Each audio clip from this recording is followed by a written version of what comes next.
Welcome back. In this video, we're going to look at how to create our pickups.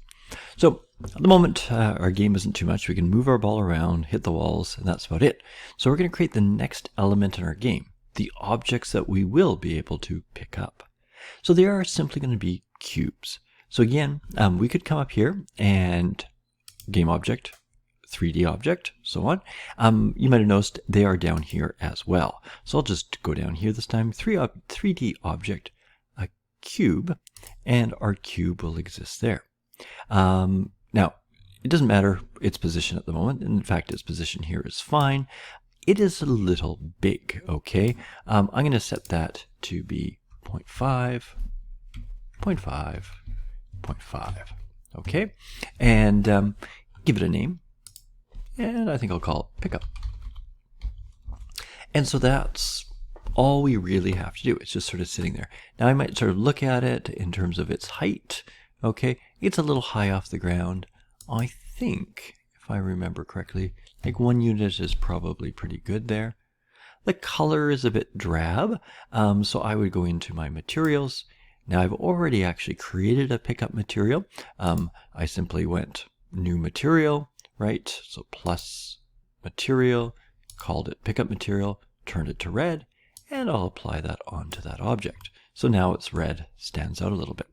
Now, ooh, look at that. It looks a little bit strange. What did I do there? So just go back to it. 0.5, 0.5, 0.05. So that's fine. So just simply turn that to 0.5. Okay, next.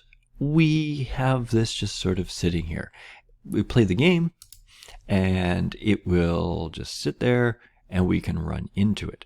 So it's not that exciting at the moment, okay? Maybe to create a bit of visual interest, we can get it to rotate. So we'll do that next. I'll simply create a new script. So scripts, come into here, create a new C# script. I'm just going to call it rotator. One thing that I will show you, oh, there we are. I don't know why it did that. Just a second here. Get this out of the way. There we are. Go back to here. Still there. Sorry. Click on this. One thing I was going to show you was that here you can see the script, but the scripts, you can't edit them there, right? So you have to double click and go to it.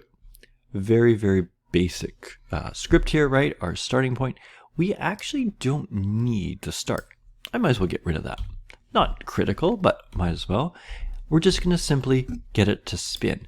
And to do that, we're just going to access the transform, okay? And one of the things that we can do is just go right into the rotate. And what we're going to do is a new vector 3. So we're going to update its position, basically. And what we do is we make this 15 degrees, 30 degrees on the Y and 45 on the, 45 on the Z. And just to make sure that it runs at a regular rate, no matter what the computer is, I'm going to use this time.delta time. And basically, it's using the time function, you can think of that, and the time, I guess, how you say it, library, and it's using the function sort of delta time, and delta time is the change in time. So it just makes it run at a constant rate. Okay, so I'm going to save that, Control S to save, and then head off to Unity again, and then on my pickup, I am going to apply my script. Don't forget to apply your script. I did that again. Just move it down. There we go. Okay, close that up. So we should have that rotator script on. And what we'll notice is that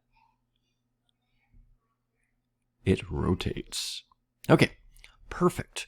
Now we're going to do something a little bit different than we did last time. Last time we just simply created the 4 walls by Control D, duplicating. What we're going to do actually is make a prefab.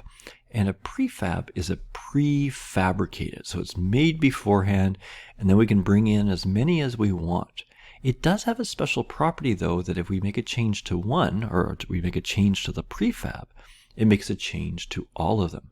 This works really well with items that you're going to reuse again and again and again. Pickups, yeah, you could use it here. It's not a huge issue, but definitely with things like players that die, enemies that die, and you need to bring back more of them. We call it reinstantiate. Bullets, missiles, anything that sort of you create multiple copies of. Often doing it as a prefab is great.